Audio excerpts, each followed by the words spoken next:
याद रखना, हमने तारीख पढ़ी है, दुनिया में अगर कहीं भी ताल्लुकात की मजबूती आई है तो वो आंख में आंख डालकर बात करने के बाद आती है। वरना क्या होता है, बाबा जी फरमाते थे, देखी जो हिस्ट्री मैंने तो फिर कामिल यकीन आया, जिसे मरना नहीं आया उसे जीना नहीं आया। आज भी मौका है, भूख से भी तुमने मर जाना है, फाकों से भी तुमने मर जाना है, अपनी कौम को और जनाब जिल्लत और रसवाई से भी मरवा देना है। आज भी अपनी कौम को इसका किबला दुरुस्त करके तैबा की तरफ कर दो और इसे उस जानिब खड़ा कर दो जिस जानिब हजरत जनाब सैयदना सिद्दीक़ अकबर से लेकर औरंगजेब आलमगीर ने इस उम्मत को खड़ा किया।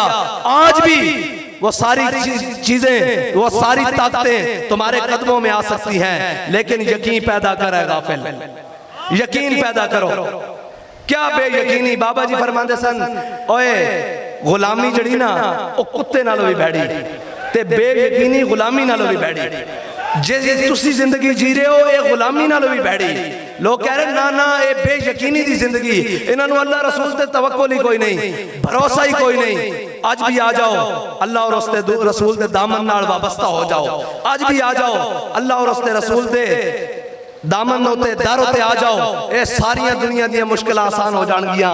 और ये सूद जैसी लानता पाल के और इथे मिर्जाइयां नू बड़े बड़े ओहदे दे के तुसी की समझते हो ये मुल्क मुआशी तौर पे मजबूत रहेगा? ये मुल्क सिक्योरिटी रिस्क है ही ऐसी, मुआशी रिस्क भी होएगा। और जदों तक ये अल्लाह और उसके रसूल दे इतने बड़े गद्दार और ये जनाब अल्लाह और उसके रसूल दे इतने बड़े दुश्मन ये जदों तक इस मुल्क दे ओहदे होते कलीदी ओहदे होते जमान रहनगे, इस मुल्क की कभी भी इस्तेकाम नहीं आ सकता, ना मुआशी आ सकता, ना सिक्योरिटी आ सकता। ए मुल्क अदम इस्तेकाम दा हमेशा हमेशा उदों तक शिकार रहेगा जदों तक इस मुल्क के अंदरों दो लानता नहीं खत्म कीतियां जांदियां।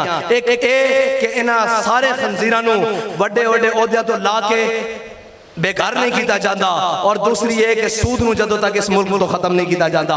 दोवें तरीका नाल वो कहंदे हमसे राजी नहीं हो रहा। मैं क्या कदी जाके पुछता सही किसी बंदे कोलों कि साडे नाल रब राजी है, साडे नाल उसदा रसूल राजी है, साडे नाल ओ रूहानी ताकतां राजी हैं जिन्हां दी वजह नाल उम्मत मुस्लिमा दा निजाम चलदा।